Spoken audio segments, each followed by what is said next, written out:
Lo samosirdo, aku samosirdo. Siapa yang tidak kenal dengan Danau Toba? Danau terluas dan terdalam di Indonesia ini menjadi salah satu ikon wisata yang diunggulkan tahun ini. Presiden Jokowi mengumumkan bahwa Danau Toba menjadi prioritas pengembangan destinasi tahun 2016. Bagi masyarakat sekitar, danau vulkanik ini menyimpan beragam mitos yang masih dipercayai hingga kini. Mulai dari ikan mas raksasa yang bersemayam di dasar danau, sampai sosok wanita berwajah rata. Inilah 7 mitos sosok di Danau Toba.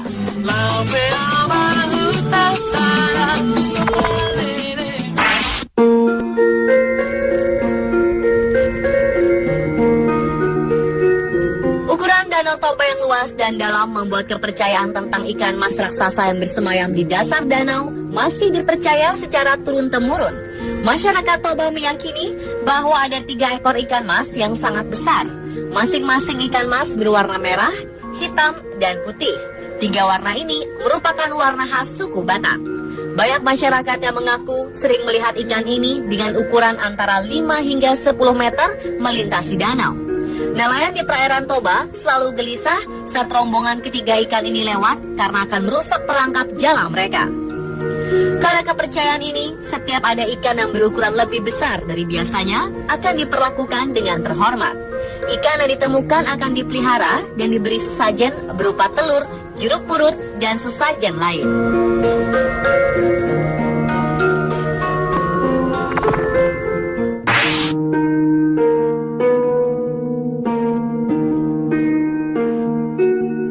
Sosok berikutnya adalah seekor naga penjaga Danau Toba. Konon kabarnya, naga ini adalah anak leluhur Toba yang menjaga danau agar tidak kering.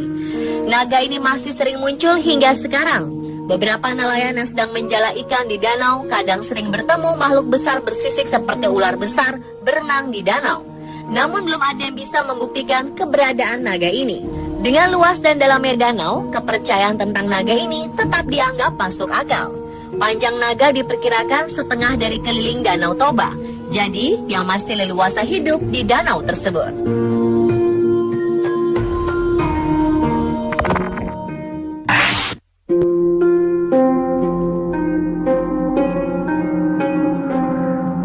Sosok selanjutnya adalah monyet menyerupai manusia. Sosok ini pertama kali tersebar ketika sekelompok mahasiswa menghabiskan malam bersama di tepi Danau Toba. Kelompok pemuda ini mengabadikan gambar mereka dengan berfoto bersama. Salah satu foto menampilkan sesosok makhluk yang agak aneh. Makhluk itu terlihat berada jauh di belakang mereka. Bentuknya seperti monyet, namun mirip manusia yang berwajah tua. Daerah sekeliling Danau Toba memang banyak yang masih belum terjamah oleh manusia. Jika kita berangkat dari Medan, kita akan melewati pegunungan dan hutan yang masih asli dan jarang dikunjungi manusia. Di hutan ini masih banyak monyet yang hidup dengan nyaman. Terkadang mereka turun ke jalan dan terlihat bergerombol di tepi jalan raya. Hal ini mungkin yang memunculkan mitos monyet menyerupai manusia di sekitar Danau Toba.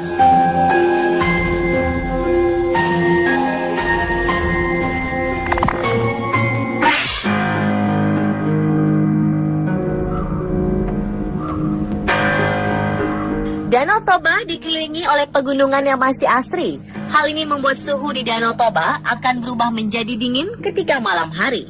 Kondisi ini mungkin membuat para pengunjung Danau Toba bisa berhalusinasi di malam hari, apalagi dalam keadaan kurang tidur. Sekelompok pemuda pernah menghabiskan malam di tepi Danau Toba. Karena tidak bisa tidur, mereka memutuskan untuk menghabiskan malam dengan bermain di tepi danau tersebut. Salah satu pemuda tiba-tiba melihat sesosok wanita muncul dari permukaan air. Sosok ini semakin mendekat dan betapa terkejutnya pemuda ini bahwa yang dia lihat adalah seorang wanita yang bermuka rata, tanpa mata, hidung, dan mulut. Kemunculan sosok ini membuat sang pemuda ketakutan dan berteriak seperti orang kesurupan. Rekan-rekan yang bersamanya pun berusaha menyadarkan pria ini. Namun tidak satu pun yang melihat sosok perempuan berwajah rata tersebut kecuali pemuda ini. Cerita ini pun tersebar dan menjadi mitos di Danau Toba.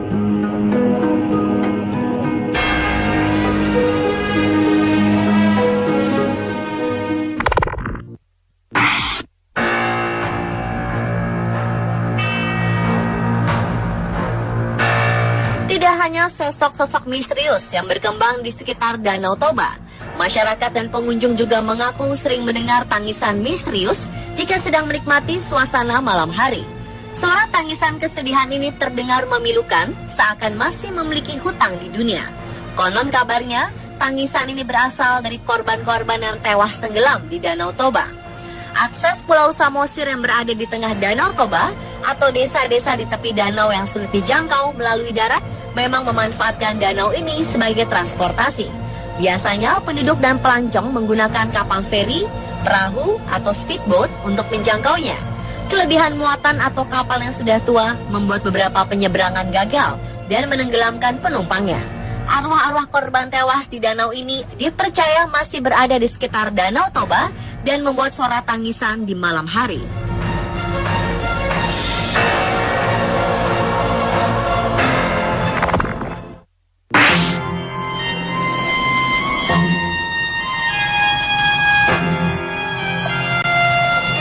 Pada akhir tahun 1948, Belanda kembali ingin merebut kemerdekaan negara Indonesia. Mereka pun membonceng tentara sekutu untuk menyerbu Indonesia. Hal ini membuat para pemimpin bangsa Soekarno, Syahrir, dan Haji Agus Salim dibuang ke Sumatera Utara. Awalnya mereka ditempatkan di Brastagi, kemudian dipindahkan ke Parapat, kota kecil yang letaknya di tepi Danau Toba.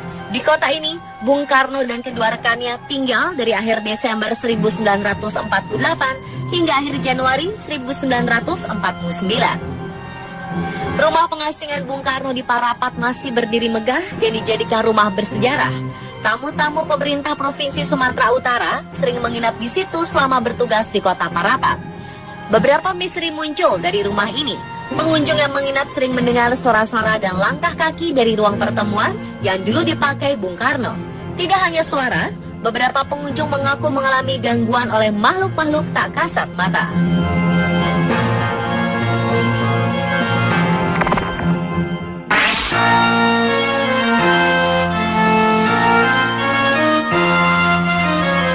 Begu Ganjang dalam bahasa Toba berarti hantu yang berukuran panjang. Makhluk mistis ini sudah sejak lama dikenal oleh masyarakat Batak. Menurut penduduk di sekitar Danau Toba, Begu Ganjang kadang menghantui daerah sekitar. Keberadaannya sering dikaitkan dengan fenomena aneh seperti orang yang tiba-tiba sakit atau meninggal secara misterius. Konon, mereka yang pernah melihat menjelaskan bahwa makhluk ini sangat tinggi dan jika dilihat bisa mencekik orang yang melihatnya. Sosok ini suka berdiam di atas pohon-pohon yang tinggi. Pohon-pohon seperti ini banyak tumbuh di hutan-hutan sekitar Danau Toba. Pemirsa, itulah 7 mitos sosok di Danau Toba. Semua itu berasal dari cerita masyarakat dari mulut ke mulut. Kebenarannya masih diperdebatkan hingga sekarang.